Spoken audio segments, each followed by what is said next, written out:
Israel और Iran की जंग में ईरान ने क्लियर कर दिया है कि वो सीज़ फायर नहीं करेंगे।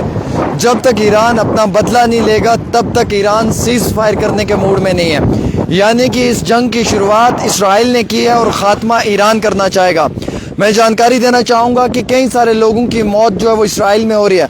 लगातार इसराइल को निशाना बनाया जा रहा है। 10 लोगों की इसराइल में मौत हुई है। उसके साथ साथ अभी तक की जानकारी के मुताबिक 380 लोग शदीद तौर पे ज़ख्मी हुए हैं। लेटेस्ट जो इन्फॉर्मेशन है उसके मुताबिक ईरान के अंदर भी 230 लोगों की मौत हुई है फ्राइडे के रोज़ तक। और वैसे ही इसराइल के अंदर जो है वो अभी तक 13 लोगों की मौत हुई है। हालांकि ज़राए से दी हुई जानकारी के मुताबिक अब जो इसराइल है वो सभी मुल्कों के साथ बात कर रहा है और वो कोशिश कर रहा है कि ईरान के साथ समझौता हो और ईरान को समझाया जाए कि जंग नहीं होनी चाहिए बल्कि सीज़ फायर का ऐलान होना चाहिए। डोनाल्ड ट्रंप भी कोशिश कर रहा है, रशिया भी कोशिश कर रहा है, इटली फ्रांस भी कोशिश कर रहा है, लेकिन चाइना, तुर्की और पाकिस्तान का समर्थन जो है वो ईरान के साथ है। और इजराइल फ़िलहाल यूएस के दम पे बातचीत करने की कोशिश कर रहा है। इजराइल का खात्मा होगा ये ईरान ने ठाना हुआ है, इसीलिए ईरान लगातार इस तरीके की कोशिश कर रहा है। यूएस के प्रेसिडेंट डोनाल्ड ट्रंप ने ईरान और इसराइल को कहा कि आप एक डील करें और आप आपस में समझौता करें, इस चीज़ को आउट करें जो आपके बीच में लड़ाई है और नेगोशिएट करें कि सीज़ फायर होना चाहिए इस अटैक को लेकर। लेकिन इसराइल ने जो है वो बातचीत करने की कोशिश की है, ईरान ने भी बातचीत करने की कोशिश की है, लेकिन दोनों सिचुएशंस में पहले तो ईरान ने रिफ्यूज़ किया कि हम किसी भी तरीके से सीज़ फायर नहीं करेंगे। फिर इसराइल ने भी रिफ्यूज़ किया है कि हम भी किसी तरीके से जो है वो सीज़ फायर के मूड में नहीं है। और इसी तरीके से ईरान और इसराइल के बीच में ये जंग जारी है। जम्मू कश्मीर के तालिब इल्मों की हिफाजत को लेकर बड़े पैमाने पर सवाल उठ रहा है। 1500 से ज़्यादा इंडियन स्टूडेंट्स हैं, most of them from Jammu and Kashmir, जो इस समय ईरान के तेहरान में है। और जो कौम है उस सिटी से 148 किलोमीटर की दूरी पे है। जम्मू कश्मीर के CM chief minister Omar Abdullah ने भी एक्सटर्नल अफेयर्स के मिनिस्टर एस जयशंकर से बात की है जम्मू कश्मीर के तालिब इल्मों के लिए। इसराइल और ईरान के कन्फ्लिक्ट में तेहरान के अंदर जो है वो काफ़ी ज़्यादा तबाही का आलम नज़र आया है। वहीं दूसरी ओर इजराइल के अंदर भी काफ़ी ज़्यादा नुकसान देखने को मिला है। ज़राए से दी हुई जानकारी के मुताबिक जो ईरान के सुप्रीम लीडर हैं अली ख़ुमानी, उनका कहना है कि उनके जितने भी लोग हैं वो अंडरग्राउंड बंकर में हैं तेहरान के अंदर, और जो अटैक इसराइल कर रहा है उसका मुंह तोड़ जवाब ईरान भी दे रहा है। और ईरान की जानिब से इसराइल के डिफेंस फोर्सेस के मिलिट्री ठिकानों को निशाना बनाया जा रहा है।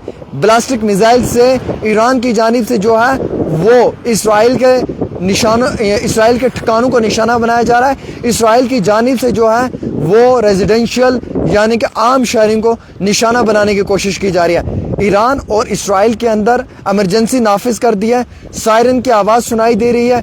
यमन तक के हिस्से में जो है वो इसका असर नज़र आ रहा है। और वहीं जॉर्डन वैली के अंदर भी जो बताया जा रहा है कि इन्फिल्ट्रेशन नज़र आ रही है। वहीं दूसरी ओर कम और पेश 9 स्टूडेंट्स जो हैं वो कर्नाटका के इस समय ईरान में फंसे हुए हैं। उनके हॉस्टल के पास बम्बार्टमेंट्स की आवाज़ें सुनाई दे रही हैं, इजराइल के मिसाइल्स की आवाज़ें सुनाई दे रही हैं। Shahid medical university near Tehran में वो एजुकेशन हासिल कर रहे हैं।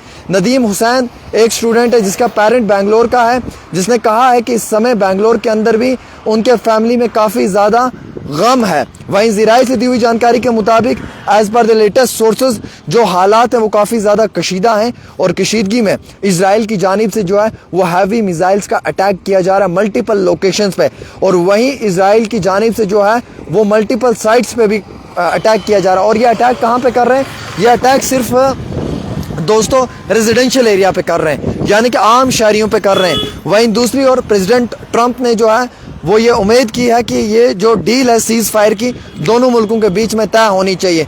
यूएस एम्बेसी ने इराक को भी कहा है कि आप इस चीज़ से दूर रहें, उन्हें वार्न किया है कि आप ईरान के मसले में बिल्कुल भी ना आए, क्योंकि ईरान के अंदर इस समय 224 लोगों की मौत हो चुकी है, 1200 लोग ज़ख्मी हुए हैं। इसराइल के अंदर एक रिपोर्ट की माने तो 24 लोगों की मौत हो चुकी है और 580 लोग शदीद तौर पे ज़ख्मी हुए हैं। लेकिन ईरान ने इस बार इसराइल को लगातार मुंह तोड़ जवाब दिया है। ईरान ने इसराइल के मिलिट्री स्टेशंस को निशाना बनाया है और ईरान लगातार बॉम्बार्डमेंट्स कर रहा है। ईरान इजराइल के ऊपर, और इजराइल का जो है वो काफ़ी बड़े पैमाने पे नुकसान भी नज़र आ रहा है। और वहीं ईरान के मेजर जनरल का भी इंतकाल हुआ है, एक सियासतदान का भी इंतकाल हुआ है, उसके साथ साथ कुछ और लोगों का भी इंतकाल हुआ है। दोस्तों, मैं आपको ये जानकारी देना चाहूँगा कि जो हालात गाज़ा पट्टी के थे ना, वो हालात आज इजराइल के हैं। जो फ़लस्तीन के मुसलमानों पे जुल्म किया था ना इजराइल ने, आज इजराइल को वही दिन देखना पड़ रहा है, क्योंकि अब ईरान वैसा ही कर रहा है। और ईरान ने हार नहीं मानी। ईरान ने कहा अमेरिका को कि आप खामोश रहें, आप अपना काम से मतलब रखें। जंग की शुरुआत इजराइल ने की है, खात्मा हम करेंगे। जितने मुल्क इसके बीच में आएंगे, हम उन सब मुल्कों को वार्न करना चाहेंगे कि हम बातचीत करने के लिए तैयार नहीं हैं। हालांकि डोनाल्ड ट्रंप ने और रशिया के जो पीएम, उनकी कोशिश थी कि इन दोनों मुल्कों का समझौता करवाया जाए, लेकिन ईरान ने कहा कि शुरुआत इन्होंने की है, खात्मा हम करेंगे। और बड़ा क्लियर सा बात है, हम तब तक मुंह तोड़ जवाब देते रहेंगे जब तक कि हमें लगता है कि मुंह तोड़ जवाब देने की ज़रूरत है। अलबत्ता अगर इस्राइल पीछे हटना चाहेगा तो हम सोच सकते हैं, और अगर इजराइल ये कहेगा कि ईरान पीछे हटे तो ये कभी नहीं हो सकता है, क्योंकि ईरान ने ये कोशिश की हुई है कि इस्राइल को जो है वो नक्शे से ख़त्म किया जाए। इस तरीके की स्टेटमेंट्स भी जारी की जा रही हैं। फिलहाल ईरान और इजराइल की जंग में जो है वो काफ़ी कशीदगी नज़र आ रही है। मेरी हुकूमत से डिमांड है कि जम्मू कश्मीर के स्टूडेंट्स की सेफ्टी होनी चाहिए।